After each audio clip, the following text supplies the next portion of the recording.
The woman told Xiao He that she can't go on living with a useless guy like him. He asked why. She was angry when she told him that his pathetic appearance disgusts her. It left him speechless. Then the woman stated that back then, she deigned to be with him simply because she saw his cultivation potential. Even though he didn't get into a decent cultivation university, he was at least a descendant of a declining cultivator family. But they had been together for quite some time, and yet his pitiful lineage was dormant. She blamed him for wasting 3 months of her beautiful youth and making her miss out on many immortal heirs. He felt small while she was telling him that. He replied that he emptied his savings to give her so many spirit stones and all kinds of spiritual energy jewels. She got angrier when he mentioned that. Then she claimed that the trash he gave her had weak spiritual energy, which was insignificant. She compared it to the earring given to her by young Master Lai, which was overflowing with spiritual energy. It could dispel evil, protect the body, and even enhance beauty. The pink-haired female staff outside crashed the computer mouse in her hands. It caught the attention of the ex-girlfriend. The pink-haired female staff yelled at her for going too far. The black-haired female staff tried to make her calm down. She reasoned that they haven't reached their team's monthly KPI yet, so there's no need to get involved in other people's business. He spoke, clarifying what he meant. The angry ex-girlfriend turned towards him. Then he told her to return everything he gave her. Rage tore through her as she sprang from her chair, her body quaking with fury. Then she cursed him to be a loser for his whole life and to die a horrible death. Then she bolted. While doing so, He added that she could just mail the items to him if it was inconvenient to bring. But she angrily replied that she would throw it in the river before giving them back to him. He asked which river because it would be a shame to throw them away. The pink-haired female staff finds him interesting. The black-haired female staff told her to stop staring and warned her that if she slacks off any longer, the manager would pop out of nowhere. And as if on cue, someone appeared behind her and asked what she was doing. It was the cultivation department manager, Zhang Jiqian. He asked her if she had finished the KPIs for that month. She hasn't answered yet. When Jiqian saw He sleeping, the pink-haired female staff explained that his girlfriend just left him, so he was a bit down, but he would be fine in a bit. Jiqian didn't say anything else, later that day. He sat at the edge of the roof. He glanced behind him when someone asked him if he had eaten his lunch. It was Jiqian. He asked if he wasn't in a good mood, then he offered him a drink to relax. He was puzzled with his action, because this old man usually glares at him, and now, out of the blue, he's being nice. After finishing the can, He was already drunk. He stood and spread his arms while yelling that his ex-girlfriend ate his food, drank his drinks, spent all his money, and even cheated on him. He yelled at her to die. He felt good after that scream. He admitted that he didn't expect the manager, who usually seemed cold, to actually care so much about his subordinates. Then suddenly, he felt dizzy. He realized that the soda had something in it. He glanced at the can, and it reflected the manager's devilish grin. Then he fainted. A few hours later, his head felt so heavy, and when he opened his eyes, he was chained at the edge of a cliff. Someone saw that he's awake. It was Jiqian. He asked if there was some kind of mistake. Jiqian was about to tell him what he was looking for, but He cut him off by saying that he's not into S&M. That irked him, so he punched him. Seeing that He thinks it was funny, he urges him to look carefully below to have an idea of the situation he's in. He saw a pair of eyes looking at him in that dark pit. It moved. And when it came out, it revealed a dragon. Jiqian presented the sacrifice to this divine dragon lord.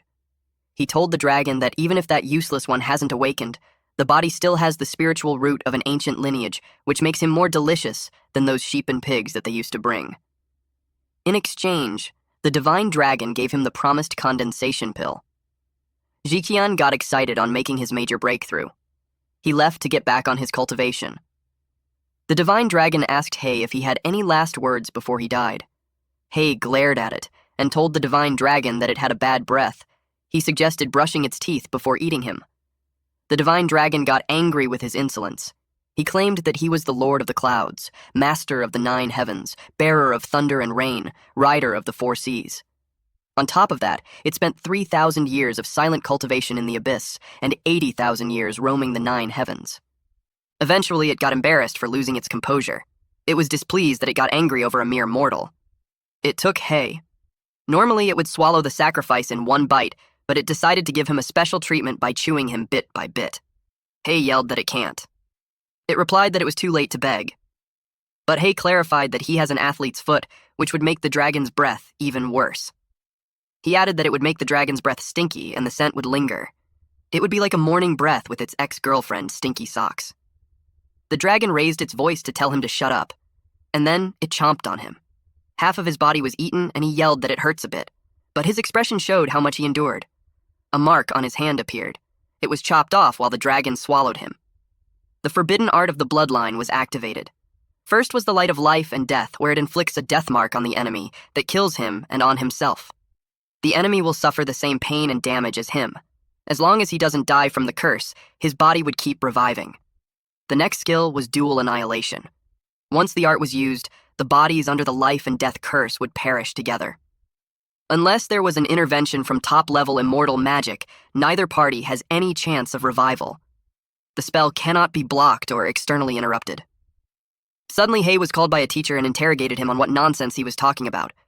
When he opened his eyes, he was in a classroom. The teacher told him to recite the 7 arts of body refinement, and yet he talked about life and curses.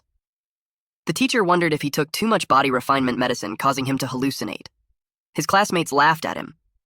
Meanwhile, in the faculty room, the female teacher talked to Professor Yin about the transfer student he accepted in his class. She assumed that this student has an impressive talent, otherwise for someone like him with high admission standards to accept. He replied that the boy had other talents. In reality, he received a good sum. He thought that the boy wouldn't make it past the first monthly exam anyways, so it was best to take the debt. The whole class thinks Hei was useless. They continued to laugh at him. Hei was unbothered. In fact, he wondered what talent the heavens had given him. Hei was in the classroom, thinking deeply. After he was killed by the dragon, he woke up on his bed, and the spiritual root that had been dormant for 20 years suddenly awakened. The words of his ex-girlfriend echoed in his head about him being the last descendant of a declining cultivator family. Suddenly, someone stepped on his desk. This guy tried to intimidate him and lecture him about the rules of the class. He was told to hand him at least 1 bottle of body refinement pill, 1 bottle of Pei Yuan pills, and 1 dose of Guban potion once a week. Their classmates saw John Jabai educating a newbie again. To them, it was a show worth watching. He questioned why he would give him that and also why he was stepping on the desk. Jabai claimed that it was his territory, so he'll step on if he wants to, and besides, he usually jumps down from there, unlike those weaklings who only use the stairs. Before he leaves, he threatens him that if he doesn't deliver the goods by the end of the class that afternoon, he would tie him to the school's front light pole to publicly shame him. Hei saw his feet stepping out of the window. A thought crossed his mind. Our boy slapped this bully's leg, causing him to fall awkwardly, and he landed on his face. What a satisfying scene. Their classmates gawked at him from the window of their classroom. They couldn't believe he slammed face first on the ground. They weren't worried because he practiced a 100-fold refined steel technique, so they expected that he wouldn't die from a fall like that. Some of them felt bad, since if he died, they would rank up. He stayed on the ground for a few minutes, and when he got up, he told Hei not to leave because he would break his legs. The green-haired guy sitting in front of Hei told him he's screwed because Jabai was a well-known class bully, and he was never beaten. Also, his family was a powerful and influential academic cultivation clan in the city, and his body refinement technique has reached an insane level. He also shared that the last student who crossed him had his entire family broken and dead. He warned him that he can run, but he can't hide. He also gave him a tip to avoid Guji Alley after class. It is where they usually wait to ambush people, but that path was unavoidable on Hei's way home. Later that dusk, Hei saw the sign of Guji Alley. Nearby, there were 3 men waiting. One of them asked their boss, Jabai, if it was really necessary for the 3 of them to take care of some trash transfer student. The other guy replied that the boss could crush that trash with just 1 hand, but it would be too lowly of him to do it personally, so they, the lackeys, would handle it. Jabai expected the little bastard was probably trembling with fear trying to figure out how to avoid the alley. But it doesn't matter, because he got people in every direction so he can't escape. The bald lackey gave him a thumbs up while complimenting him on planning things. Unexpectedly, Hei showed up, asking them who told them that he was going to hide. The bald guy turned around and saw Hei approaching them. They couldn't believe that he just walked into their trap. They assumed that since he can't escape anyway, he just decided to accept death obediently. Jabai saw how this kid wasn't scared at all. He got curious about what he's planning. He started thinking that he could be the extremely rare type who hides their true strength and pretends to be weak to launch a surprise attack. Hay called them cowards for not even daring to corner someone at the school gate. Instead, they pick an alley far out just to ambush someone. He complained that it took a lot of effort to get there. He urged them to come at him. One of the lackeys got provoked. He kicked Hay, causing him to hit a wall and creating a wide dent to it. They didn't expect him to be so weak, especially when he showed up arrogantly. Jabai confirmed that he was just a rookie, and he was just overthinking earlier. Hay fell on the ground with a bloodied face. The bully approached him and told him that it was a kick from the 5th level of body refinement, so Hay's internal organs had been injured and he wouldn't live long. Hay, despite his sorry state, replied that it didn't hurt at all. He couldn't even consider that a 5th refinement because it was soft and weak like some loser who had jerked off hundreds of times at night. The bully got triggered. He couldn't wait for him to stop breathing. He wanted to smash his head using his kicks. Blood had splattered. He was left confused. Jabai and the bald guy were horrified to see his leg flew in front of them. Then, he fell on the ground, yelling loudly. His chopped leg continued to bleed, while Hay laughed at him for losing a leg. Unexpectedly, a woman appeared. She stood in front of Hay. Jabai couldn't believe that she just showed up in a blink of an eye. Even when the woman's back was turned on them, the bald guy attacked. Jabai yelled at him not to use lethal moves there because he would destroy the whole area. But he still did it and unleashed his attack, called Death by Purple Gold Club. It caused a huge explosion in the area. The idiot destroyed all the nearby residences. He expected his old man at home to blow up over the aftermath. Eventually, the smoke and dust subsided. The bald guy was left shocked. Even Jabai's jaw dropped while his eyes widened. The club landed on the woman's head, but she was left unscathed. A few moments before the scene, on a floating island, under an old tree, there was the silver-haired woman and a white crane. They were playing Chinese checkers.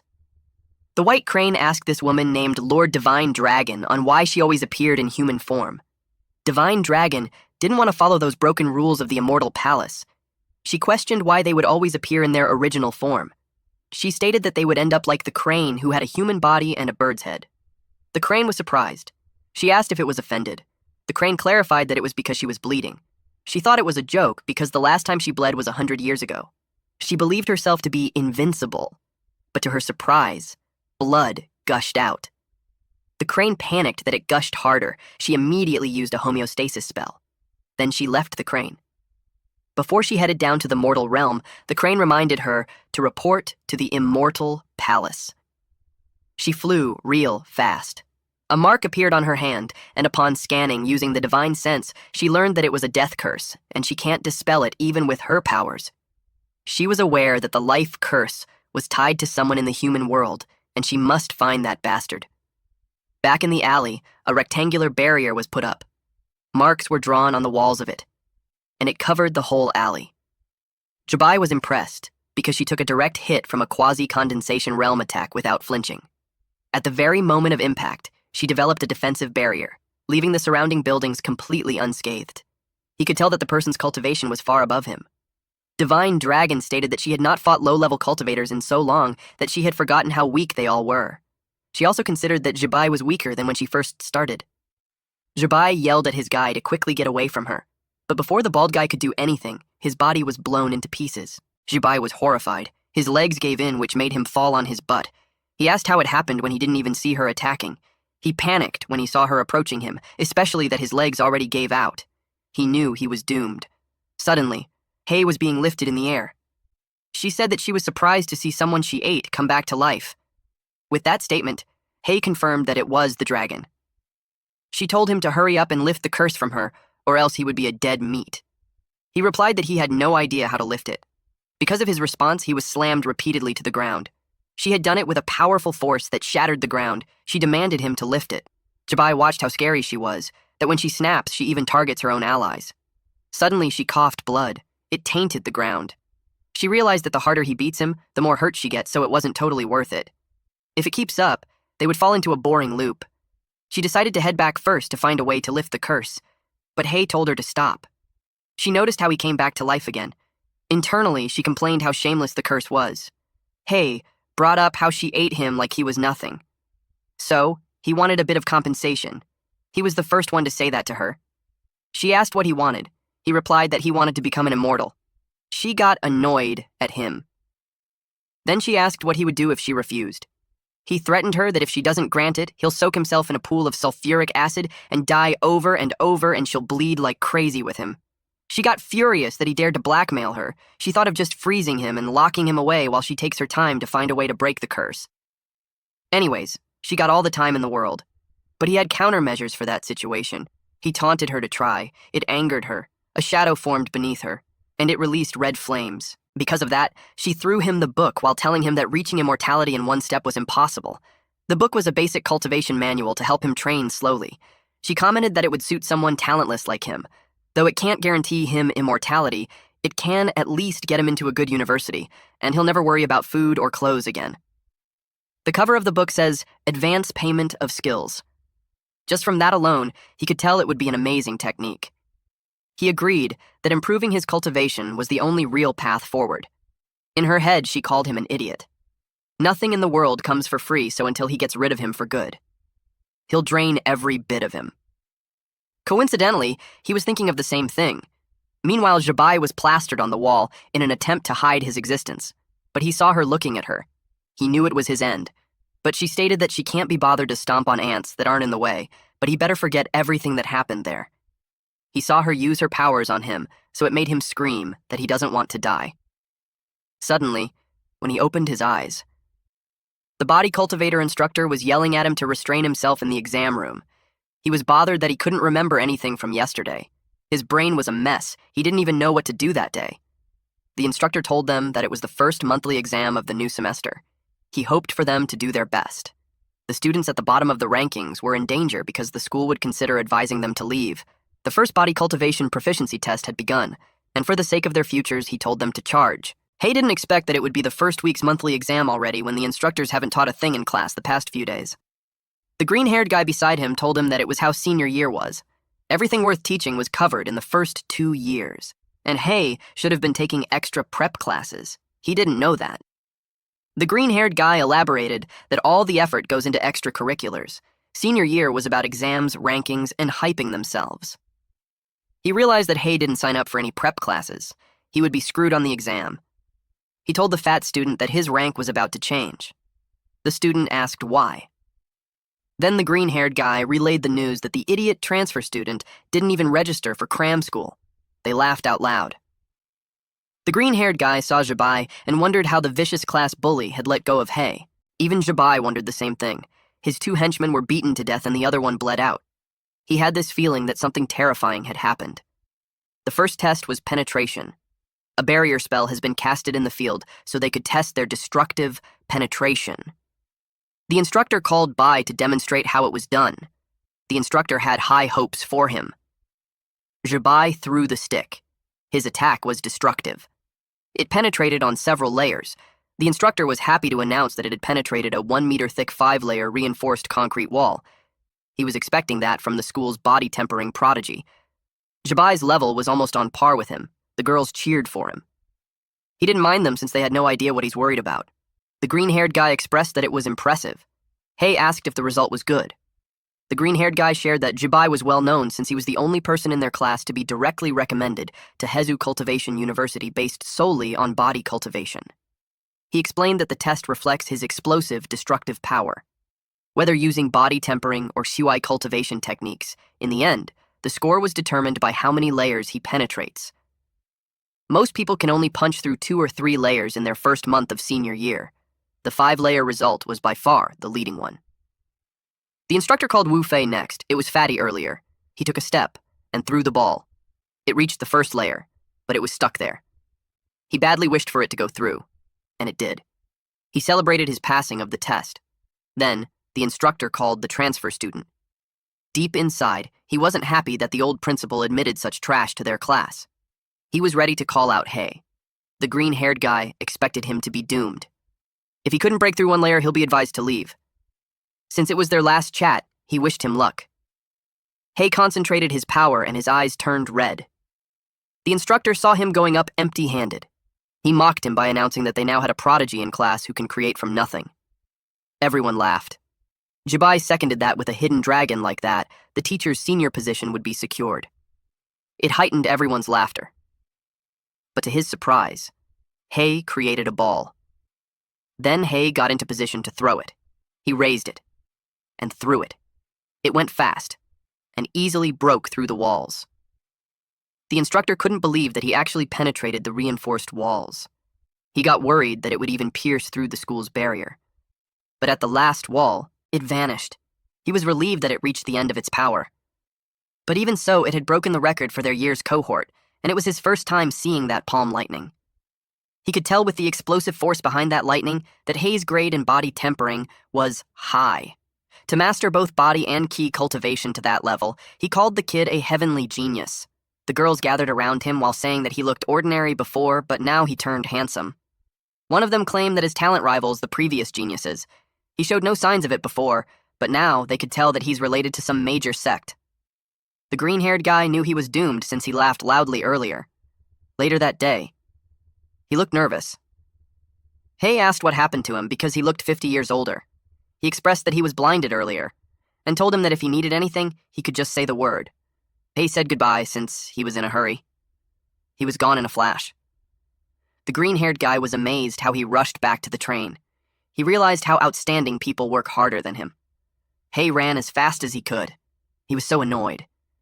He had just confirmed that the stinking dragon had ill intentions. She slipped him a time bomb crappy manual. He was instructed to make up for the practice of the black nether palm lightning. If he didn't finish on time, penalties would apply, such as deduction on his cultivation and weakening of his bloodline, which would mean prohibitions. His timer ran at 11:05:56, inside Hei's room. He rummaged through the shelves looking for a skill book. It was the one he bought online, but back then, he couldn't understand it, so he skipped it to the last few pages. He was dying to know the initial cultivation steps again. He couldn't order it again because the fastest it arrives would be the next day, which would be definitely late by then. Then he thought of just buying the ebook. He became too loud upon seeing how expensive it was. His neighbors downstairs complained about his yelling because they had to sleep early for the cultivation the next day. The first time he bought the book, he emptied his pockets, spending tens of thousands. To his surprise, the price had skyrocketed that much already. At this point, he only had 8 hours, 31 minutes, and 24 seconds. He was running out of time. And if he doesn't place the order at once, even a whole night might not be enough for training. But he already had a lot of expenses, like the 50,000 given to the old principal. Eventually, he still bought it at 200,000 wen, which brings his account balance to 3,372.29 yuan. Then, he went to the mountains where he practiced the basic breathing technique. With 3 hours, 44 minutes, and 3 seconds left, he practiced spiritual energy activation. The last 1 hour, 5 minutes, and 16 seconds was spent on move practice. He caused some explosions in the forest because of the holes he made through the trees and the rocks. He finished the cultivation process before the last 32 seconds were up. When he was done, he claimed that it was too easy. He didn't expect to feel dizzy and pass out. Meanwhile, at the floating island, specifically in the bathhouse, the steam covered the area. Divine Dragon was happily taking a shower when blood suddenly gushed out from her back and it spilled on the water. She complained about the immortal dew that she lost when she had just made it. She checked on him through the water and found out that he overexerted during cultivation process completion and died suddenly. She called him useless. She only placed a slight restriction during the completion process, and it was already enough to knock him out. She had no choice but to heal him. 1 week ago, during the first day of the senior year, Jibai ranked in top 10 for the class placement test. The results were posted on a bulletin board. He boasted that he made it to the top 10 of the elite class just through body tempering alone. It made him look down on the top students. Then a girl beside him shouted, which startled him. She saw that Fatty wasn't the last anymore. Hai's name was there on the bottom. They had never heard of him, so they knew he was a transfer student. Jibai was eager to show the newbie how tough it gets around there. At the present time, Jibai saw that Hei had jumped 10 ranks from the last individual test. Hei was now at rank 33. One of his lackeys called him since it was about time for the test to start. They were at the gym. A student stood there scared. A palm hit his face, causing him to bleed. It was such a powerful hit that he fell and broke his neck. The instructor called the medic and told him to hurry to the infirmary because the kid might still be saved by Dr. Song's miracle hands. Hay asked the green-haired guy what kind of test was that. The student explained that it tests their palm strength and resistance to impact. And compared to last time's penetration test, this one was Jabai's specialty. Especially his proud iron-tempered steel technique, which reportedly no one in their grade could break through. Jabai faced the strongest palm strength student for that year, Zhao Yikai. He was eager to prove that he was stronger. Yokai was determined to make him pay for his arrogance. He used forged steel palm. It was such a destructive attack, it covered them in dust. Then he stated that iron-tempered steel was just overrated. But he was surprised. The dust subsided, and he saw Jabai still standing. Jabai mocked his technique. Then he hit him. Yokai was down, so the instructor called someone to bring him to the infirmary. Then he called the student named Wu. But Jabai suggested calling Hay first. Hay was surprised to hear about the open-source cultivation method and patented cultivation method. His classmate told him that cultivation methods fall into those two types.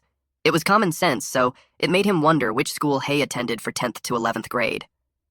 He replied that it was Municipal Number 3 High School. Now it's no wonder he's lacking in foundational knowledge. It was a regular, non-immortal cultivation high school. This green-haired student explained to him that open-source cultivation methods were publicly available and anyone can practice. Patented cultivation methods were registered with the Immortal Cultivation Patent Bureau, so only the patent holder or authorized persons may practice them.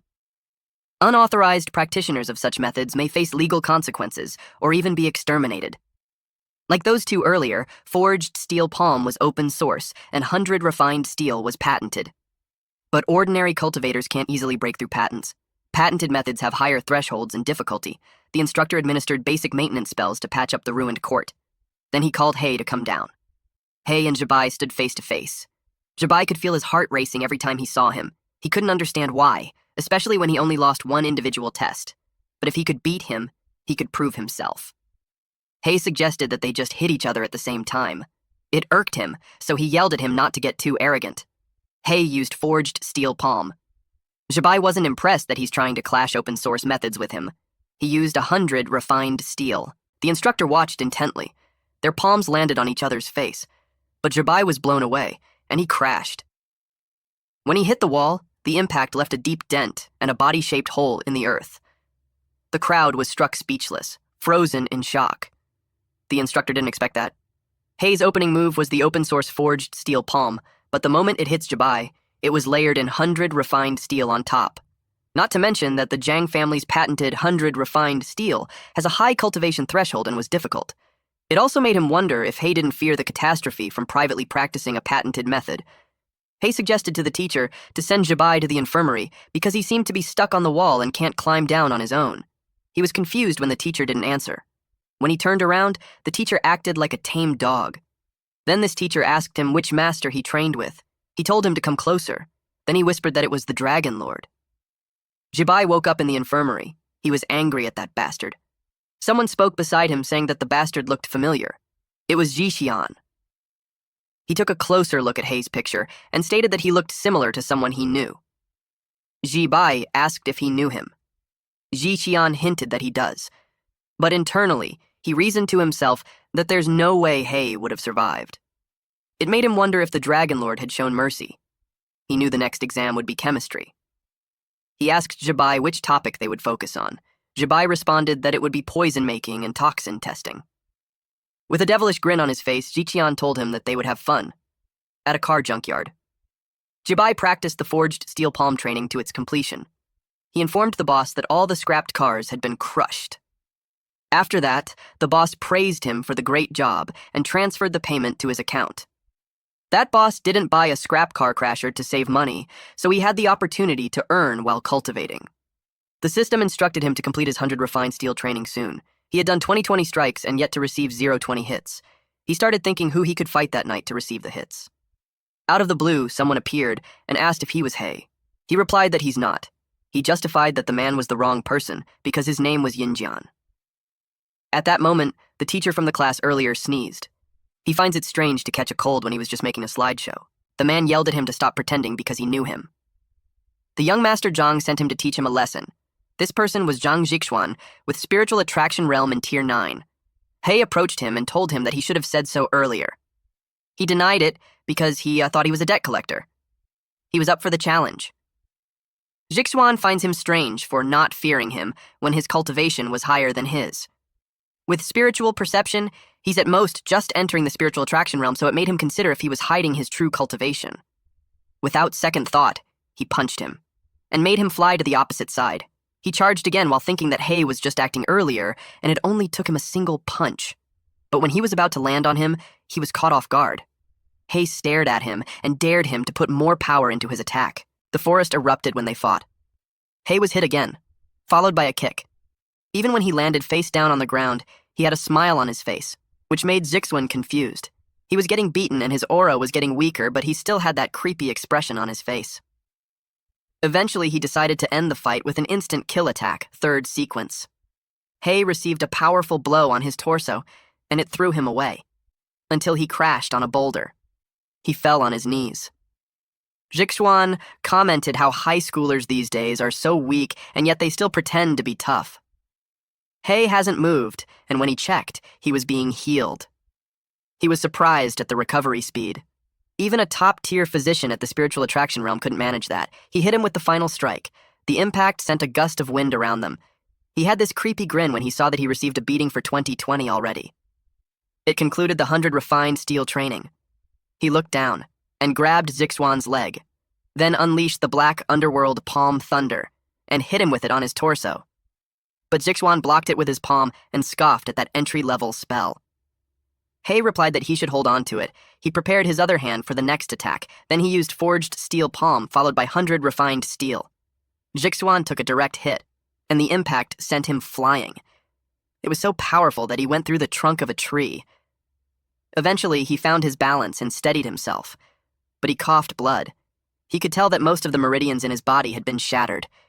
He couldn't believe that a mere high schooler at the entry level of the spiritual attraction realm could force him to channel energy to heal. He vowed to beat him to death once he recovered. But something caught his attention. The lightning ball was stuck to his hand. He panicked and tried to throw it away, but it won't come off. He couldn't do anything until it exploded. Nothing was left of him except for his shades. Hei picked it up and wore it. The system notified him that the enemy had been defeated, and he obtained a magical tool called Dynamic Monocle, where it enhances dynamic vision, making it easier to track fast-moving objects. He was happy with the unexpected reward. The next day, the rankings were posted. Jabai was bothered that Hei was ranking too fast. He was already in the 18th rank. In addition to that, the kid also took out the thugs he sent to him. A woman called out to Hei and asked him for his secret for ranking up fast. She offered to exchange it with Yuan nourishing pills. Little did they know some girls were eavesdropping. They called her Gao Fei, a bitch for her plan to trick him with a losing trade. Later on, the class started. It was the chemistry class under teacher Zhan Qingyan, and for that day, they were to demonstrate their poison-making and poison detection skills. In the future, when they enter dangerous careers, they would inevitably face tricks from coworkers, subordinates, bosses, and rivals. So if they don't want to suddenly drop dead on the job someday, she advised them to give their all on the exam. Each of them will be given several samples. Before the exam ends, they were to identify which one was poisonous. They were told to swallow the non-toxic ones, and their final grade would be based on both detection speed and accuracy. If they can even name the poison, they would get extra credit. Jabai had tampered with Hei's entire tray with the help of his second brother. He expected him not to even reach the dangerous career because he would die there. With so many strong-smelling items mixed together, he knew he wouldn't be able to identify the poison by scent. In the tray, there were hutunia dumplings, stinky tofu, durian, fermented bean juice. If he was thinking of identifying the poison by other means, he wouldn't be successful because the poison had been heavily disguised. He believed in the poison master and their family, and he was confident that not even the chemistry teacher would be able to detect it. The green-haired guy was relieved to be in the field where he had the advantage. He started sniffing, while Fatty dropped a chemical on the food. A girl used lightning to detect the poison. Teacher Qingyan watched her and was impressed that she was still excellent in poison detection. She walked to Hei when she saw that he was doing nothing when everyone else had started demonstrating their skills. Jabai overheard it, and he thought that there was nothing for Hei to do but sit there because he had no clue which to pick. And it wouldn't matter what he eats because he would die anyway. Hei reached out for the food at the floating island. Divine Dragon was fishing. But she was also lost in thoughts. Ever since she became a god, things had gotten boring, and she had left with nothing to do but fish. While she was just lounging around, her eyes and nose started to bleed. 5 minutes ago, Hei ate all the food on his tray. Teacher Qingyan couldn't believe what he just did. She asked if he really knew what he was doing. He could die from that. She was relieved to have anticipated idiots like him and strictly controlled the dosage. She assured him that it wasn't lethal, but he should prepare for serious diarrhea. Jabai grinned because that was just wishful thinking. He poisoned every single food item, and it was enough to kill someone 5 times over. Hei turned pale and bled through the eyes, ears, nose, and mouth. Then, he dropped dead. Teacher Qingyan took his pulse and announced his death. One of the students got worried that the school would make it to the headlines. The other student responded that it won't happen, because it's not like he's from a major sect or a top scholar. Students dying in the senior year was quite common. The rank 19 student was pleased because he would easily climb the ranks, while teacher Qingyan was concerned about how it will affect her promotion evaluation.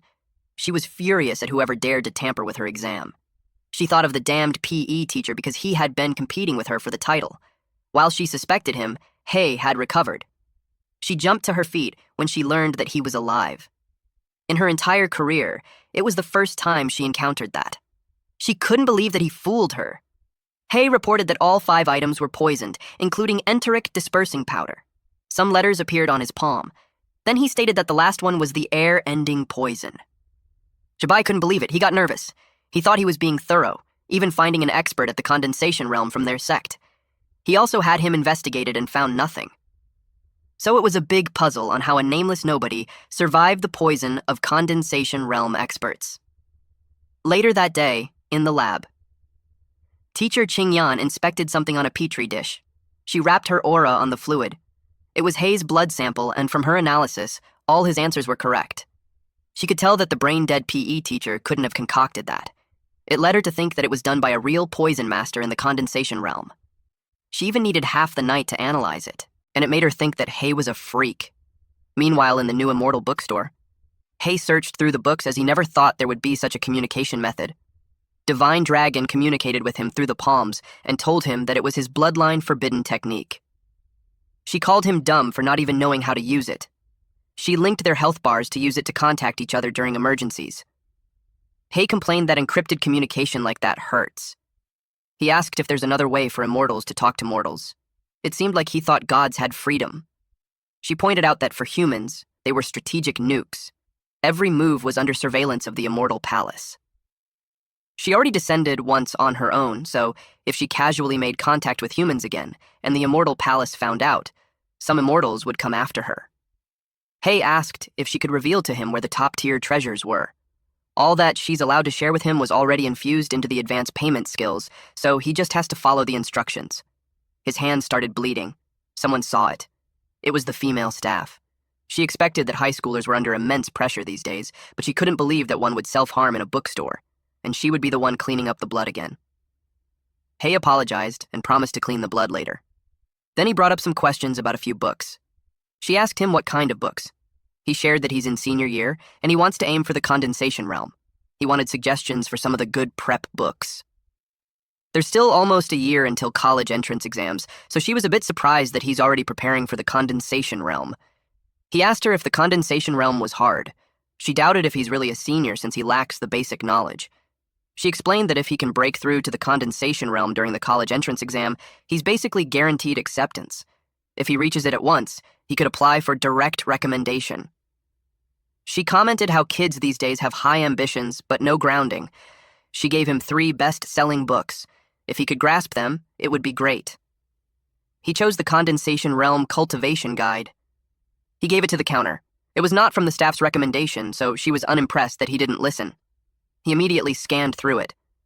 The staff saw how he just flips to the last page on that complex book. In her head, she judged his logic to be totally backwards, so he was hopeless. He read that breaking into the condensation realm requires full cultivation of either QI or body to level 10 plus the help of a condensation pill.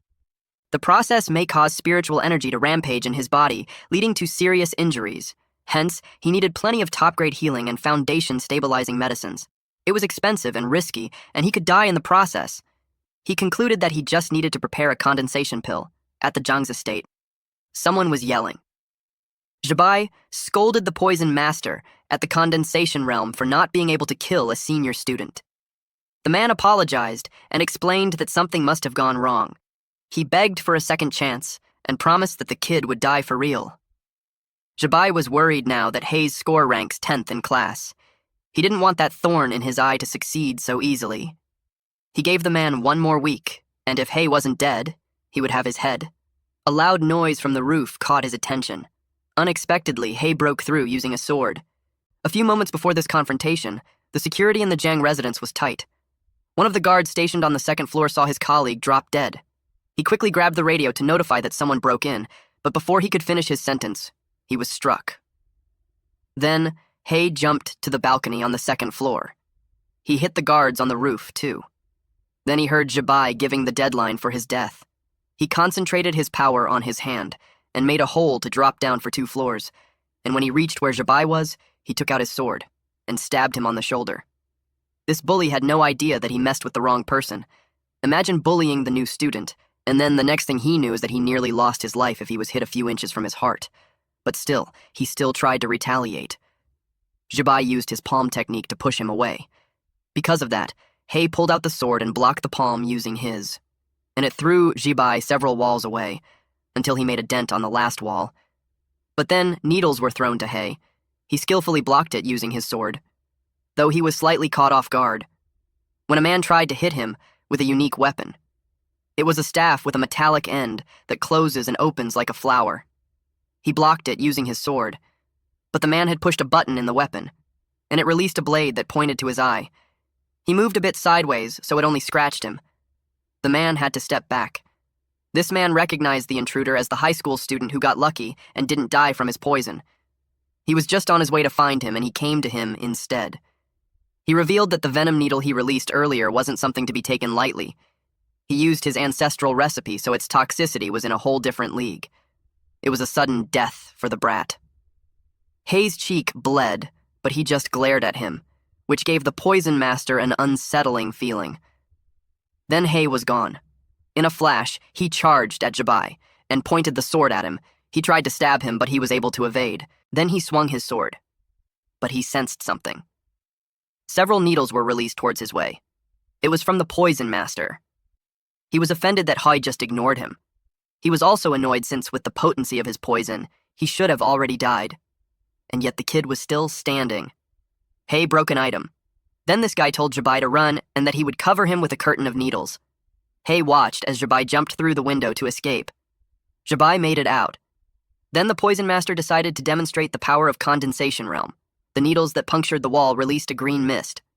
Hei started coughing. He could tell that the poison fog was more intense than the previous toxic-laden needles. The poison started to show on his skin, and he dropped dead. The poison master laughed out loud. He mocked him for thinking he was immune to every poison when it turns out he couldn't withstand his finishing move. To his surprise, a statue was cut in half. Hei's eyes opened. He took his sword and slashed the poison master. At this point, he knew he fucked up. Apparently, ever since Divine Dragon used a clay avatar technique to divert damage, she no longer gets covered in blood every time something happens. But 2 had been destroyed right off the bat, which signals her that Hei ran into something tricky. She decided to check what was happening. She saw him slashing someone. The poison master couldn't believe that a realm cultivator like him actually got done in by someone from the spiritual attraction realm. He bled too much. And when Hei checked, he already had no pulse. He looted him since the items, though useless, can be turned to cash. Meanwhile, Jabai was on a roadside in a mountain, panting like crazy. He was out of breath from running away. He even forgot his phone, so he had to flag down a car and borrow a phone to call for backup. He was so furious with that transfer student. He couldn't believe that he would dare to take revenge on the Jiang family. Once he had gathered the family's assassins, he vowed to kill him and wipe out his entire family. To his surprise, Hei appeared and asked him who he was going to kill. Hei attacked him with his sword, but he dodged. Then Jabai used 100 refined steel to strengthen his body. He was cut on his arm. It bled while he stepped back to create distance between them. Before he could steady his footing, an orb was thrown to his face, and then it exploded, which caused him to fall down on the cliff. He hit the ground with a powerful impact. Hei followed to end him. He couldn't move and tried to intimidate him by saying that he's from the Zhang family. But Hei didn't care. He slashed the head off. Hei admitted that if it weren't for the Dragon King taking all the damage, he would have killed him several times over. He couldn't believe that even at death's door, Jibai still used that same family background intimidation routine. He burned the body and erased the evidence, and even if he did, he expected the Jiang family to link the death to him, whether they had proof or not. And he's still using the Jiang family's patented technique, so he knew that conflict wouldn't be avoided in the future. But he was satisfied that his revenge wasn't for nothing. Even though he rushed out, he still managed to snatch up some valuable stuff. It was the condensation pills, and he obtained 3 of them. He knew that Jibai's brother had to offer sacrifices to the Dragon King just to get one. He learned how complicated the relationships among the disciples of the major sect. He also grabbed some gold, silver, treasures, talismans, and standard-issue blades and such. He planned to sell them all later. The system detected the word sell and offered a sales system that they might like. Ever since he learned advanced payment skills, the system-like pop-ups started appearing. He assumed it was designed by the Stinky Dragon. And now it even became crazier with the e-commerce platform's big data and how it communicated to him. Then he realized he had to delete his browsing history fast. A wheel showed up in front of him and it had options like cultivation technique, magic artifact, etc. He clicked sell. The dynamic monocle, horizontal blade, poison lotus, gold bars, and all other junk were sold. His account has been credited with 1,054,178 yuan. Then the system lit up. The heaven opening blade was being sold for 1 million yuan. He wasn't happy that everything was sold for 1.05 million, and yet he was asked 1 million for a single premium blade. He remembered similar quality artifacts outside going for way cheaper. He claimed that it was a robbery. It's not that he couldn't afford it, it was just not worth it. He decided to check something else instead. There were pocket pants for 50,000 yuan. It was durable and tear-resistant pants. Both side pockets were spatial bags and can hold many items. He finds this one was pretty useful. He spent 100,000 yuan and was left with a remaining balance of 954,718 yuan. He checked out other items like boiling blood, a premium item that costs 600,000 yuan. With this, the more blood he loses, the stronger his attacks are. There was also a good item called Swift Eye Contact Lens, which costs 50,000 yuan. It enhances dynamic vision by 50%, making it easier to see fast-moving objects. Another good item was the anti-impact shirt for 100,000 yuan. The t-shirt was tougher than him, so he won't worry of his clothes tearing in battle. Then, there were the grip shoes for 200,000 yuan. It had super traction soles. When activated with spiritual power, it can adhere to surfaces. The actual effect depends on the user's cultivation. In total, he spent 950,000 yuan, which brings his remaining balance to 4,718 yuan. Which made him cry. While it made Divine Dragon smile, she was determined not to let the brat die easily for casting a blood curse like that on her. Someone called the Lord Dragon King. It was a cat, and it reported that they had found a way to break the human's blood curse. She went with the cat towards the altar. The cat reported that the bloodline wasn't anything special. Hei's ancestors could only place blood curses on low-realm demon beasts. Those beasts couldn't even withstand the transferred damage, so his ancestors often died quickly in low-level fights. That's why no sex ever took an interest in his bloodline. He's always been a nobody in the mortal world. She asked how he was able to cast a blood curse on him when she's a celestial. She was the Dragon King. The cat speculated that it was because when she descended to the mortal realm, the Celestial Emperor's restriction spell forcibly downgraded her cultivation to a very low realm. Plus, the boy's intense will to survive at the moment greatly increased the upper limit of his blood curse. However, his curse still depends on his own cultivation level. A cultivator of the spiritual attraction realm can only tap into a very small portion of her health bar. Once that part runs out, he'll die. The magic circle was about ready. The cat instructed her to step into the center of the formation. The magic circles had formed above her, and then she cried at the immense pain from the thing coming out of her body. Meanwhile, on Earth, it was quiet. Hei was deep asleep, and that line had entered Hei's body. She saw that the blood curse had taken a very tangible form. She condensed her power into her hand and attempted to chop it off, but she got interrupted when someone knocked on her door. It was a messenger. He relayed that the celestial minister was inviting her. The cat was confused that the message wasn't sent via talisman, and instead, a personal envoy was sent. Divine Dragon was on guard since this visitor didn't come with good intentions. Divine Dragon stood in front of the throne, but it was empty. Suddenly, someone asked her if she wanted to sit there. A man appeared on the right side of the throne. He told her that the Celestial Emperor hasn't emerged in years, so the throne had been empty for ages, and there would be no harm with her sitting there for a bit. She scoffed and pointed out how every immortal knew that he was the most eager to sit there. She warned him not to play those kinds of mind games with her and got to the business why he called her there. He commented that she's still as hot-tempered as ever. Then he informed her the reason why he called her was because of her application for promotion to High Immortal. It was rejected. It made her angry, because back then she gave up her territory and subordinates and agreed to join the Immortal Palace. It was precisely because he promised she would be promoted to High Immortal after 100 years. He explained that things were different now because tons of minor immortals were applying for promotion. So if they approve her basing only on a promise made centuries ago, the immortals would object. He suggested that she accumulates more merit and raise her cultivation level a bit more. She was gone before he could finish his sentence. The cat was surprised that she's back already. She was flying through the sky at an immense speed, and it was evident on her expression how furious she was. The cat knew that wasn't good. She was almost at the cliff. When she landed, it created a huge explosion. The impact could be felt in the whole forest. The cat fell headfirst on the rock. It asked if she's all right. She laid there on the rocks while she sarcastically replied that she feels fine aside from feeling restrained. The cat couldn't possibly believe she was restrained when she just shattered a whole mountain. Her free range was over, so it was time for her to push that mule harder. Meanwhile, in the human realm forest, Hay was training, and the bird near him was annoyed because it couldn't sleep. Eventually, the system notified him that the spirit attracting breathing technique had been completed. Now his foundation for charging into the condensation realm was even more solid.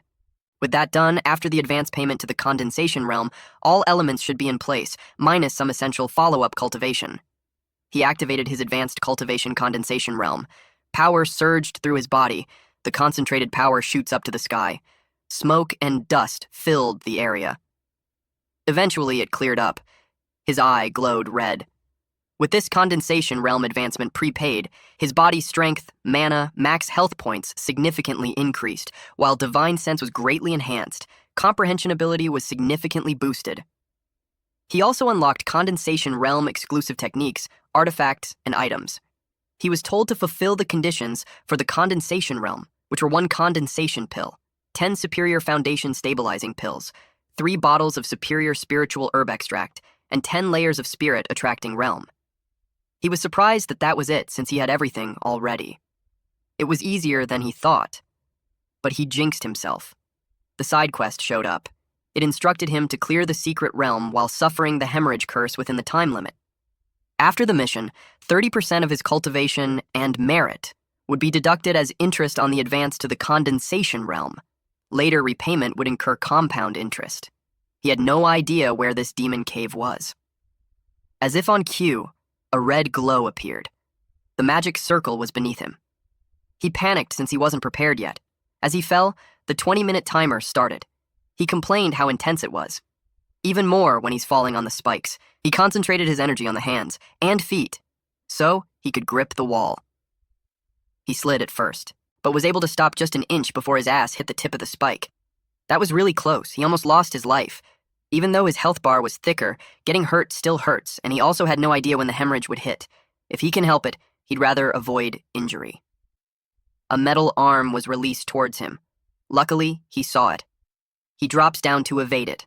As soon as he did, there was another spike, which he countered by slashing it in half. His speed, strength, and reflexes had all improved significantly. Although he didn't have the best knife that can cut iron, after mobilizing some magic power, a stone arm thicker than a waist can be cut off with one sword. Those were the benefits of improving basic cultivation. He saw an incoming attack. He had to move in zigzag motions upwards, as he aimed to leave the pit, but a hand blocked the exit. He was ambushed from the front and back. He used Black Nether Fistcore Thunder, and smashed everything. After that, his timer was at 17 minutes 36 seconds. A rock in human form appeared from the ground. Several of them had shown up. They looked like a rock and a human-shaped warrior with a hammer as a weapon. He didn't have much time to deal with them because of the time limit, and he started hemorrhaging. While he was down on his knees, the rock soldier raised its hammer. The rock soldier swung its hammer, and it hit something. It was a hand which Hay created through an advanced payment skill, Stone Golem. Since he was experiencing massive blood loss, it activated boiling blood, which increased his attack power. Then he split the rock soldier in half using his dagger. The system instructed him to complete the stone golem's training. He had to control the golem to use different attack techniques against enemies. His progress was at 0/5. He released a golem hand to defeat all those rock soldiers. He crushed it, and others were punched using his golem hand. The golem hand was raised in the air. Meanwhile, in another setting, Jiqian slapped a chained woman to wake her up. The woman came back to her senses. She was in front of a creepy altar. She just drank a soda, so she had no idea how she woke up in a place like that. She asked her manager, Jiqian, how it happened. Jiqian was annoyed because he hadn't broken even when taking the condensation pill, and the dragon doesn't respond to his offerings now. Because of that, he decided to pray to another deity for another condensation pill. The black-haired woman, who was his subordinate, panicked when she realized that he's trying to sacrifice her. She couldn't believe it. She had been getting paid 3,000 wen a month doing the work of a beast, and now she had to sacrifice her life too. She claimed that there's nowhere in the company contract that says anything about that. Jiqian clarified that their company had nothing to do with it when she signed a contract with a labor dispatch agency. It was unbelievable. He pointed a knife at her neck and told her that it was enough chatter. She begged him not to kill her. Unexpectedly, an explosion happened. It was because of a wooden stick, handled by Hei. Hei saw the manager who treated his employees like his own kids. Then he showed him a bad finger. At this point, Hei had finished the stone golem training phase. Jiqian's jaw dropped when he saw him. He couldn't believe he found the place and got past the mechanical golems outside. Hei pointed out how he's not surprised that he's still alive. He guessed that someone had already informed him how hard he was to kill. He suggested that it was the dead brother of Jiqian who said that. Jiqian couldn't believe that his brother was killed by him. Then he asked if Hei had the condensation pill of his brother. He attacked him and forced him to hand it over. He wasn't even curious how his brother died. He only helped him kill Hei before because he was saving his face as well as his. But now that he's dead, as the elder brother, he claimed rights to his belongings. He was caught off guard when he saw Hei's palm technique. It blew his right arm into pieces. The black-haired woman looked away, and Jiqian's body slid towards the entrance of the altar. His blood spilled, and the creature on the other side of the altar sensed it. It awakened the creature. I sensed the sinister aura. At this moment, there were only 9 minutes and 20 seconds left. He cut the chains of the woman. The woman remembered him. She knew he vanished without a trace after the company. She didn't expect him to be that powerful. He replied that he had no time to explain, and had the golem escort her out first. She was too stunned to speak when the golem hand grabbed her. Meanwhile, Jiqian's body was being absorbed by the creature in the dark altar, and that creature opened its eyes, then grabbed a sword.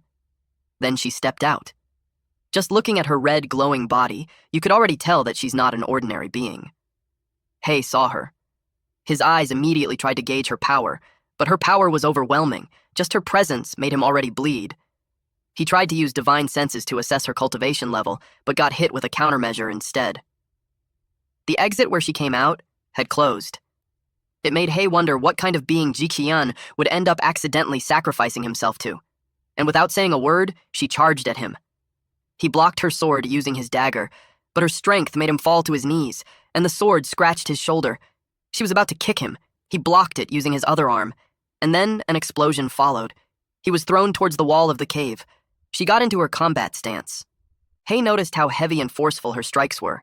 He planned to use the golem to assist when she charges again. But before he could do anything, he was already slashed. At the floating island, 3 clay statues had shattered. The divine dragon seemed bothered that all the death substitute puppets exploded all at once. She could tell it was a sign that she'd die.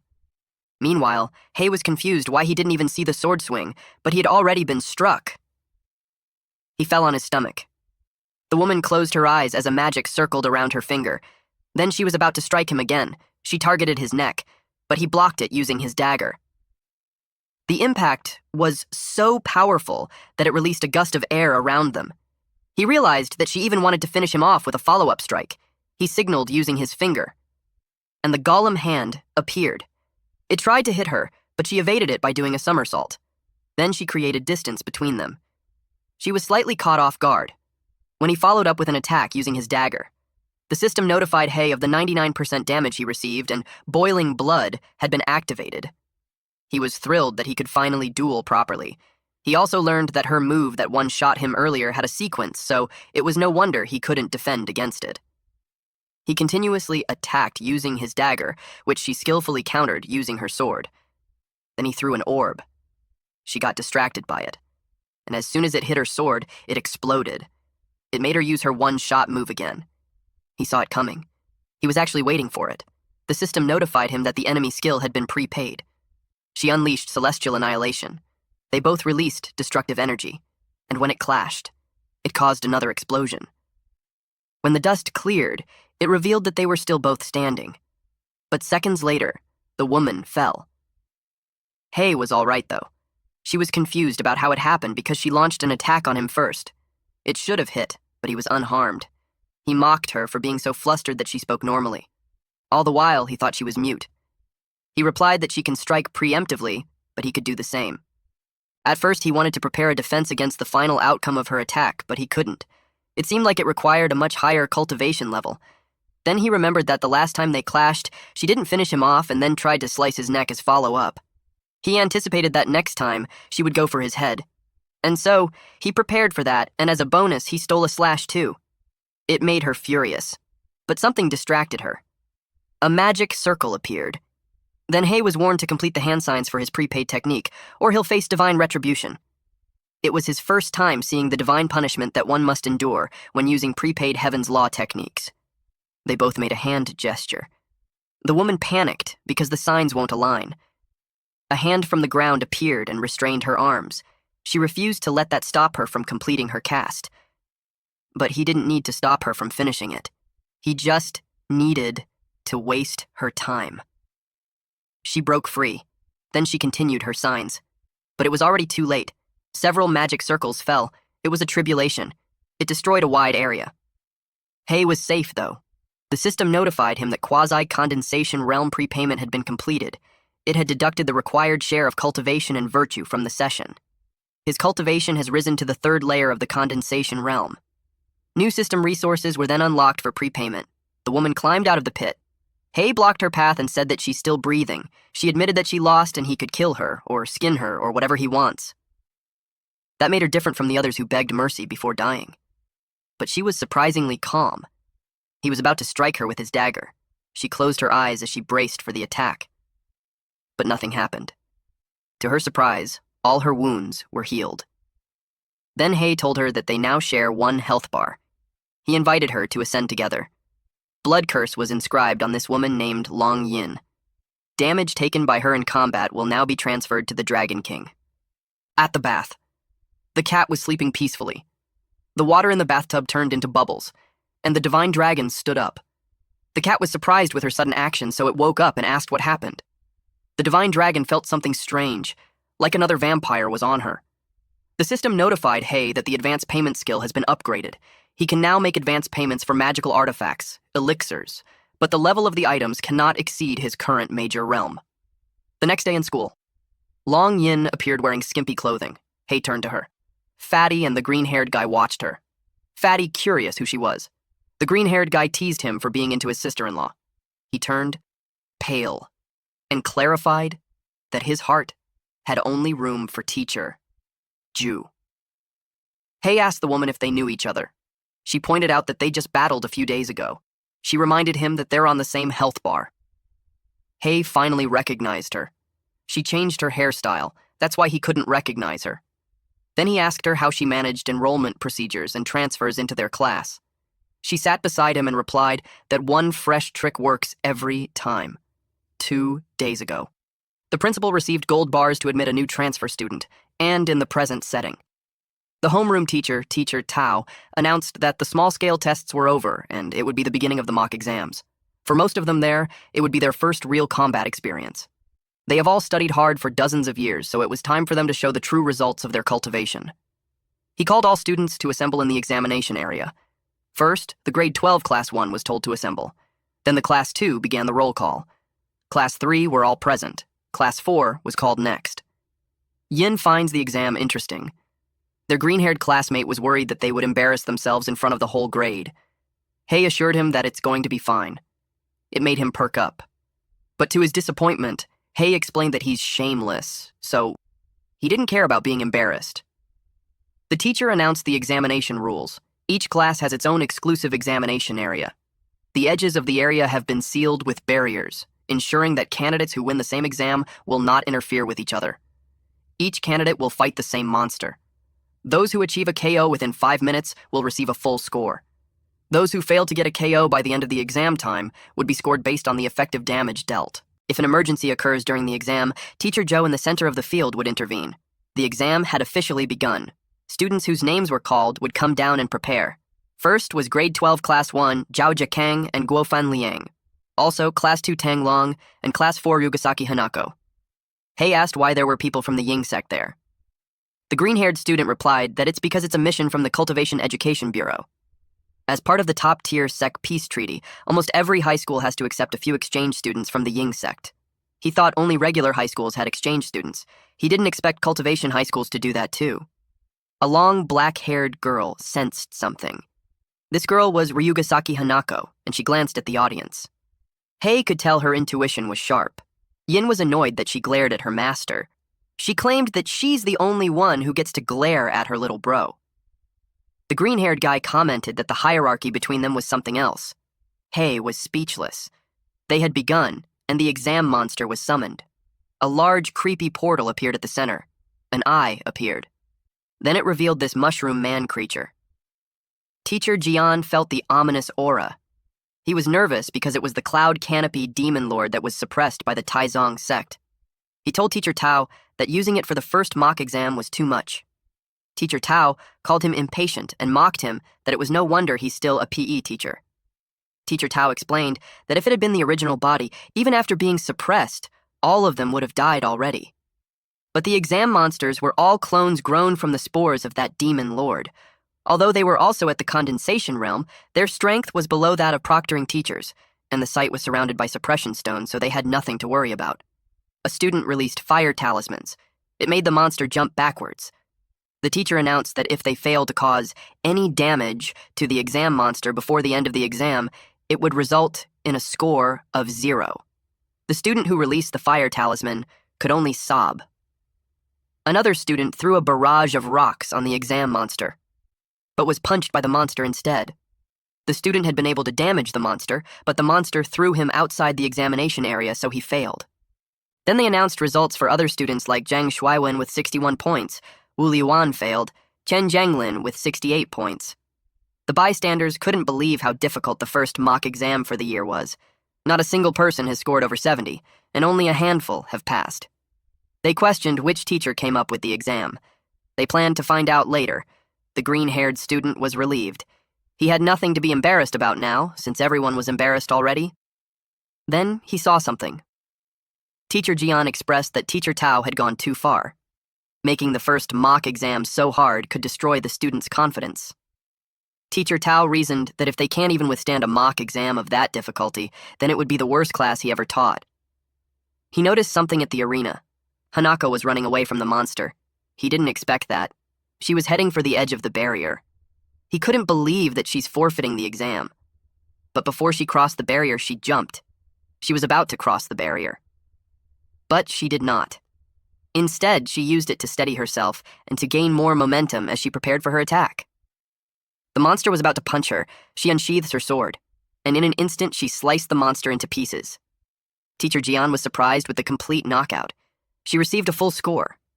The crowd were amazed. Most were struggling to pass, and yet she got a full score. They called her a monster and wondered where she came from. One of them replied that she's the exchange student from the Ying sect, the top student of Class 4. A samurai watched her. He looked smug. He knew it was just the beginning. He arranged an extra exam for them. Mushrooms had sprouted from the cracks on the floor of the arena, and it was connected to a scarier creature underneath. The next batch was called. The first one called was Grade 12 Class 1 Lai Junhao. The green-haired guy expected him to get a full score too, since he is the #1 student in Class 1. He noticed Hei moving his hand, so he asked what he's gesturing at. Hei knew he couldn't see the system prize wheel, so he simply replied that he's just waving off some mosquitoes. He didn't care about who's #1, he only cared about what good magical artifacts he can get an advance payment on.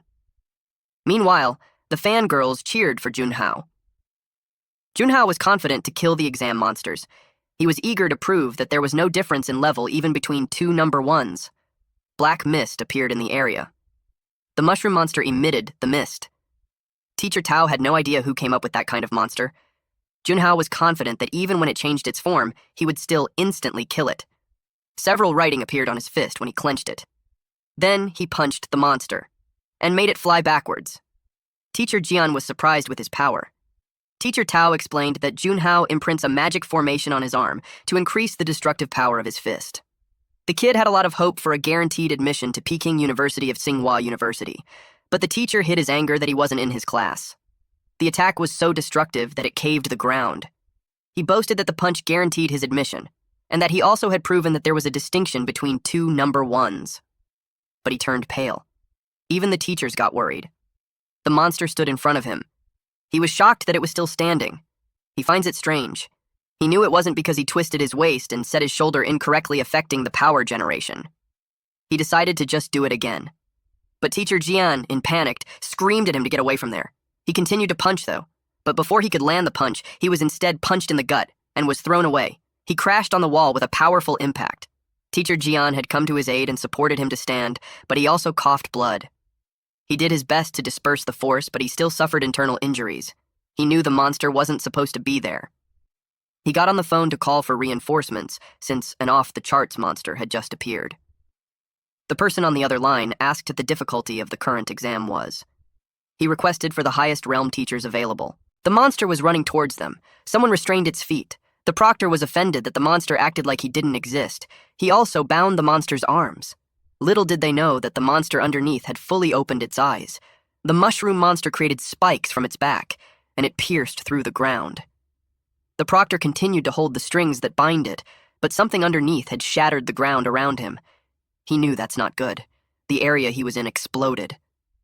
The monster broke free, but a fireball came raining down on it. It countered it by releasing something from its mushroom head, and it clashed with the fireball, creating another explosion. The monster ran out of the smoky area. It targeted the person on the roof who was releasing the fireballs. Hanako watched the chaos from the top of the walls. She unsheathes her swords. The samurai beside her asked her what she's doing. She told him she'd go down to help. This man, Seizaki Kaku from Ryugasaki's sect, screamed at her if she was a fool. He told her that the exam was set up specifically to pave the road for you.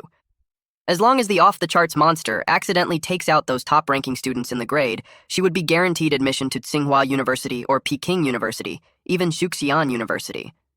She didn't want to use such despicable methods to obtain a guaranteed admission spot. She was determined to tear up that despicable monster, but suddenly she felt weird. She cradled her head and screamed from the pain. Kaku used a soul-binding curse on her. He was relieved to have placed her on a leash. Otherwise, his father's meticulously planned operation would have been wasted. Hanako inherited none of the cold-blooded and cruel virtues of the Ryugasaki family. In her bones, she still had the fatal flaw of her original bloodline. She was gentle, kind, and upright. It made him wonder why his father would waste resources on her. He got distracted when an explosion happened on the top of the building. Teacher Tao was thrown out. He realized that the monster was at least at the 5th layer of the condensation realm. He questioned who on earth issued that exam monster.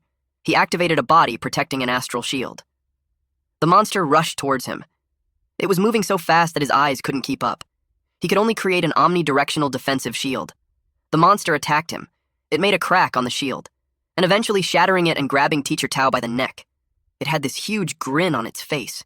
The teacher had drooled and his eyes turned white as the monster choked him.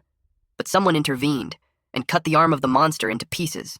And of course, it was none other than our boy. 15 minutes ago. The green-haired student trembled beside Hei after seeing the monster. Hei could tell that the guy had been intimidated by the demonic aura. He didn't expect that those at the condensation realm would be so easily frightened by the demonic aura. And the cultivation level of this monster was at the 7th layer of the condensation realm. Yin was able to determine that, so he was impressed at how sharp she can be. But she clarified that it was her body. It sensed the powerful opponent and was getting agitated. It is what had told her what class of opponent that is. Hei pressed on his wheel again. He set up a barrier around the perimeter so it won't be easy for that monster to escape. He also assumed that the monster planned to wipe them all. Currently, Hei is at the 3rd layer of the condensation realm. Counting his extra-long health bar, his actual strength was close to the 7th layer. He checked the market for some weapons. After looking through all the newly unlocked weapons, he found the only top grade one and also the only available through advance payment. He also liked its attributes. Channeling mana through it can refine and absorb the attributes of other magical artifacts. The realm of the refined artifact cannot be higher than the weapon's current realm. He could also channel mana to make the weapon absorb his techniques and release them. He acquired this Cloud Ruin guide through advance payment. He placed it beside his dagger. Then he informed Yin that after he went down, she had to stay up there as a precaution.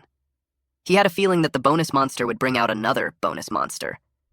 Yin agreed, though she inquired if those teachers couldn't take care of those monsters. Hei could tell she had a natural instinct for the strong ones, but not for the not-so-strong. So, he explained that those few teachers were all at the first layer of the condensation realm. Only the homeroom teacher, Tao, was at the 5th layer. If Tao was able to prepare and set up a formation in advance, he would barely manage. But in a sudden encounter, he was at a huge disadvantage. And it was exactly what he was good at. The refinement of the weapon has been completed, and it has obtained the boiling blood attribute. Tao was already choking when Hei came to save him. Teacher Tao was surprised to see his transfer student. Hei told him that there's a barrier on the outer side of the wall blocking the student's escape route, so he requested him to find a way to break it while he deals with the monster. Tao was passionate about his role of being a teacher and a role model for educators.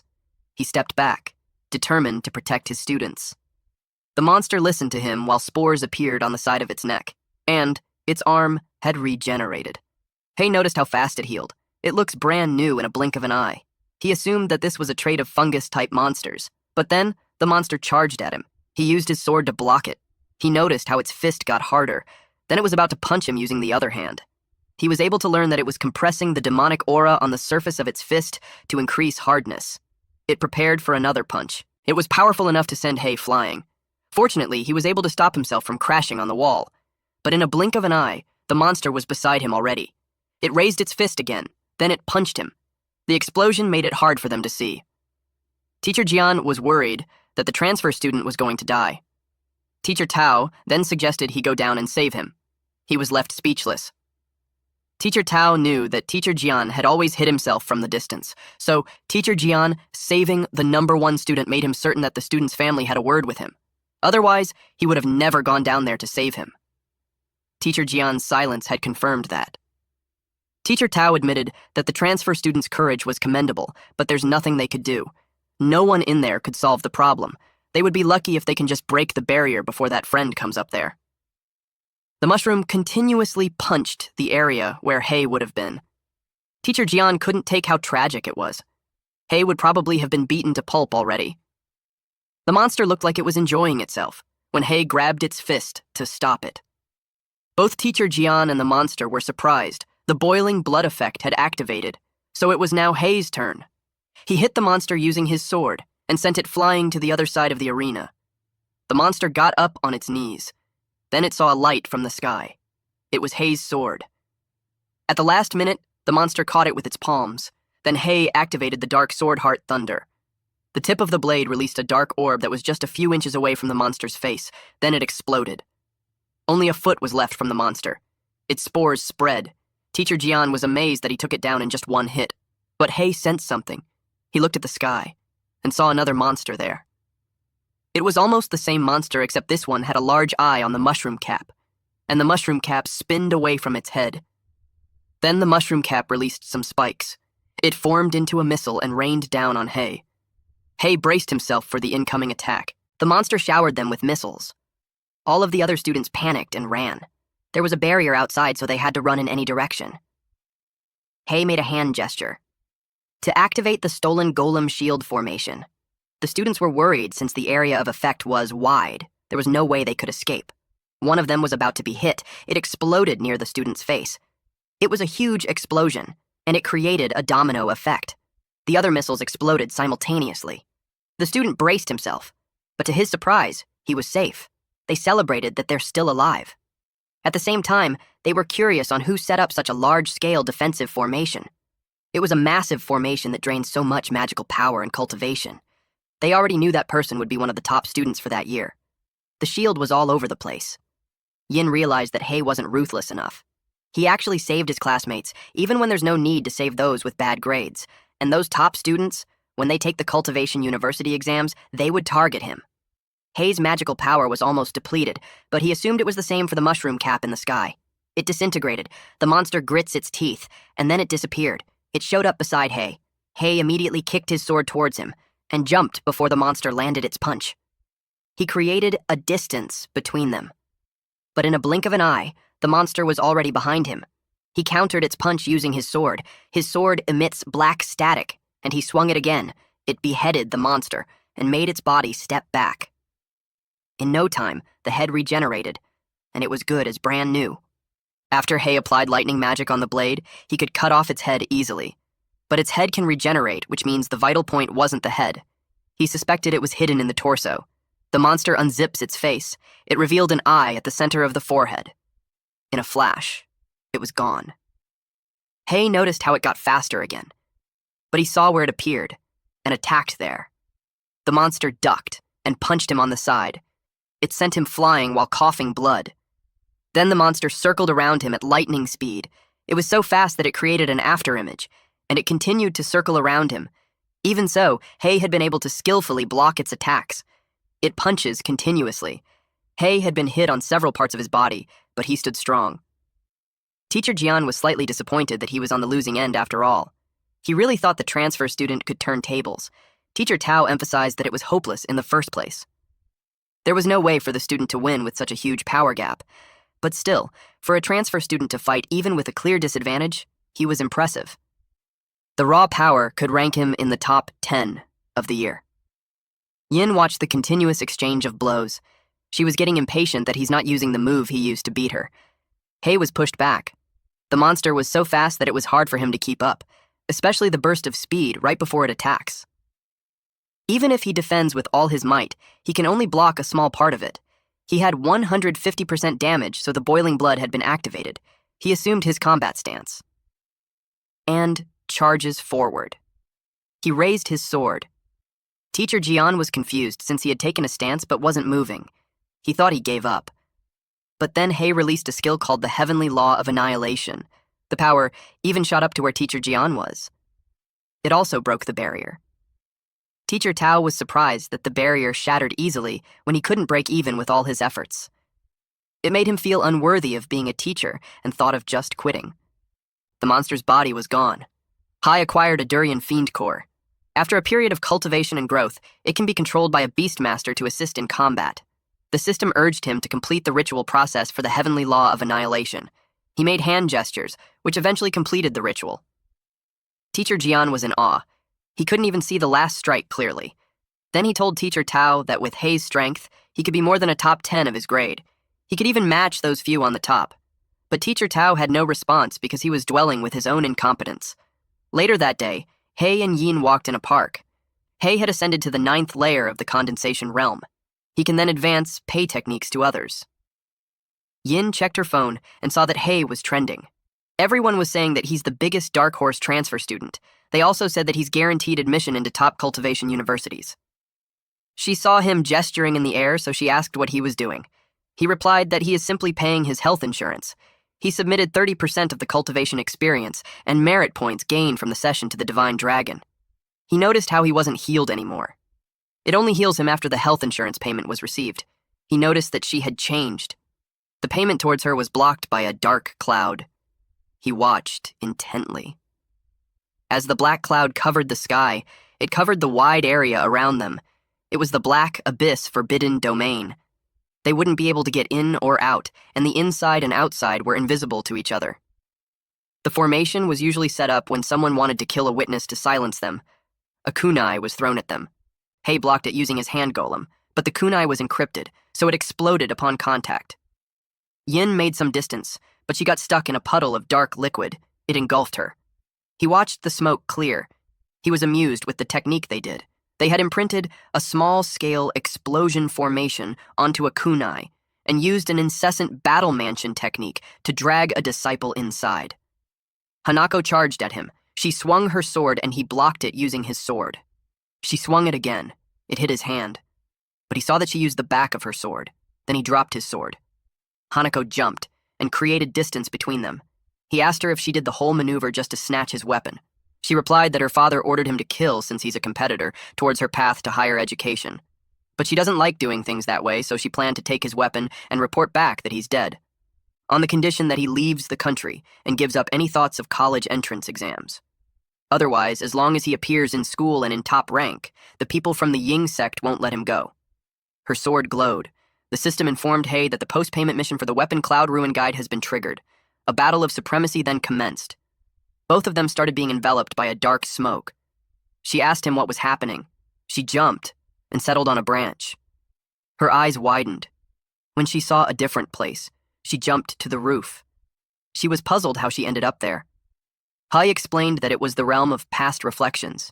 It was a secret realm where one can only view past memories but cannot interfere with them. The blade was advanced and it connected to her, so she immediately triggered the post-payment mission after taking it. The post-payment mission forcibly pulled them into the realm of past reflections. She saw that the stolen blade had disappeared from her hands. He told her that the original body of the advanced paid blade should still be in the secret realm. If they don't find it, the blade would not return to his hand. They heard someone singing. The song was familiar to her. She saw someone running towards the house. It was Hanako when she was still younger. Once she reached the door, she announced to her dad that she had arrived home. Her eyes widened in shock. Everyone inside was dead. She cried out to her big sisters and brothers. She saw her mom with a sword on her torso. Then someone noticed her. It was the senior brother. She was confused why he's wearing the clothes of the Ying sect. She asked him what he was doing. He had a creepy grin as he approached her. Back when Hua was just at 5th grade elementary school. Xianhui jumped on the branches, then she threw knives. It all landed at the target. It was bullseye. Then she jumped back down. A woman on the branch told her that her technique was better than her when she was her age. It was her big sister. Her name was Hua Qianjing. She informed her that she missed one, the target behind the other tree. Qianhui threw a knife at it. Qianjing was surprised at what she did. She threw a second knife to make the first one change direction mid-air. Then the knife hit the target. She released another knife, and it hit the tree. The impact was so powerful that it created a hole. Qianjing took a closer look. It was unbelievable. Qianhui forced the knife from behind. She wanted to know if she hit the mark or not. Qianjing informed her that she passed, and since it was getting late, they decided to go back. Qianhui informed her dad that they're back home. Her dad pats her head and asks how her practice was. She shared that she hit all the targets, even the one from behind the big tree. While they were conversing, someone slashed wood. It was Hua Zheng of the Hua clan. She noticed how his blade techniques had improved again.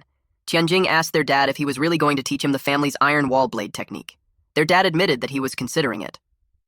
Although the boy was not from their lineage, he had been with them for 3 years.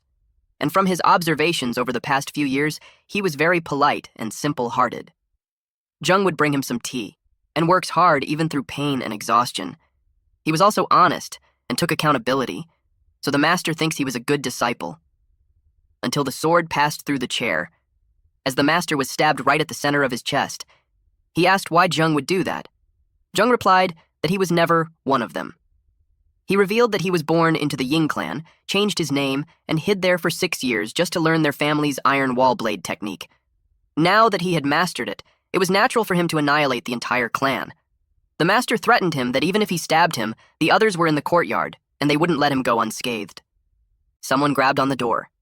It was Qianjing. She tried her best to walk towards her dad, even when she was injured in the chest. But it didn't last long. He trembled when he saw his daughter die in front of him. He got furious. The beast actually poisoned his family. Zheng replied that the Ying clan had always followed the principle of learn a move, destroy a clan. He finds it a pity that his youngest daughter isn't home yet from school. He was optimistic about her talent, but, as if on cue, she announced that she was back. The master begged him to spare his little daughter. Zheng told him not to worry, since Qianhui's spiritual root was of high quality. He planned to erase her memories and adopt her as his daughter. But he won't let the master keep waiting too long. Once Qianhui entered university, he planned to seize her spiritual root and reunite the real father and daughter. By the time he finished talking, the master was already gone. Zheng greeted Qianhui at the entrance. He told her that he got bored waiting, so he killed her family to pass time. She dropped her bag and vowed to kill him. She threw knives at him, but he just stood there. Then he blocked those knives using his sword. He identified that she used the omnidirectional flying dagger techniques. It specialized in hitting the blind spot, and Tianhui was the best at it in their clan. But to him, who had already mastered the iron wall blade technique, it was completely useless. A dagger hit the roof, and one of the daggers was an inch away from Zheng's eyes. But then he grabbed her by the neck, and then shoved her down with such power that she lost consciousness. Then he activated the heart-bewitching curse, and from then on she became his daughter and was named as Ryugasaki Hanako. He planned to bring him to the Ying clan and train her well until the day comes. When she woke up, she called him father. Then Zheng started a fire and burned the whole house. They left after that. At the present time, Hanako watched the whole building burn. She stood there in daze. Then she felt this resentment and anger towards Zheng. Hei reminded her that she can't interfere, but she was already gone. She wields her sword to kill him, but when her sword made contact, it shattered. Zheng, who was walking away, sensed it a little. The young Hanako asked her father what was wrong, but he replied it was nothing. He just thought someone was approaching. Then they continued to walk away. Once they got back, he would arrange someone to teach her the Eastern tongue. The present Hanako trembled. She sobbed loudly. She felt betrayed by the person she was calling father. The system notified Hei that the scene had changed. The realm of past reflections had changed to an interactive, tangible scene. They were instructed to find the key item, Cloud Ruin Guide. Hei paid attention to the notification. After that, they walked into the burnt house to see what they could find. She can take it back as a memento. Her divine sense detected something there, but it was buried very deep. Hei helped her dig it out. He used the golem hand and had retrieved the items. She saw his blade, but he replied that it wasn't, because it was truly hers. He gave it to her. She couldn't understand why. He explained that it was left behind by her father, and it guided her to rediscover herself, so it was always meant to be hers. He also gave her the blade manual left by her father. The blade manual was specifically designed to counter the iron wall blade technique. Hei asked her what was wrong. She told him how it was extremely difficult to cultivate. It could take decades to even reach the first layer. But she couldn't wait that long. Even if she could, Ryugasaki Shoichi would quickly realize that she's no longer the same person. But Hei told her that she no longer had to wait. She asked what he meant when suddenly he placed 2 fingers on her forehead and let his energy flow. Then the moves and mental incantations were poured into her mind. Breaking blade technique had been advanced paid to her. Then the system informed her that the repayment for the breaking blade technique would be completed by her. During that process, 30% of cultivation experience and merit points she gains would be paid to Hei as interest. She asked what that was. Hei explained that it was the system panel. She'll only see it after she accepts his advance payment. If she doesn't accept, she'll still have to pay him interest, but the advance payment could also be withdrawn. Without hesitation, she fell on her knees and bowed at him. He accepted her as his disciple and told her to get up quickly. He also told her that she just became his disciple. He doesn't have many good things to give her, so he told her he will give her a set of magical robes in a bit. With that, the post-payment mission for the Cloud Ruin Guide was completed. Qianwei watched as the sun rose, and then she checked the mark on her hand. Hei explained to her earlier that with the blood curse, they had become master and disciple linked by a single health bar. From then on, any damage she would take will be endured by him, her master. He also reminded her that the blade has a boiling blood effect. The more damage she takes, the stronger her attack power becomes. Someone asked her why she was in a daze. Kaku told her that their father was talking to her. Shoichi told them that even though Hanako exposed a flaw in her personality during the exam, it was a good thing she saw the error of her ways, killed the people who were in the way, and even brought him a treasured blade. Shoichi was glad that his years of nurturing her wasn't in vain. She became confrontational. She told him that there's something that she doesn't understand, and she wanted to ask him about it. Kaku called her out for not using honorifics. Then she asked them if their deeds deserve some honorable titles. Shoichi glared at her and asked what she meant. He asked her if she doubted whether the way he had acted over the years was righteous.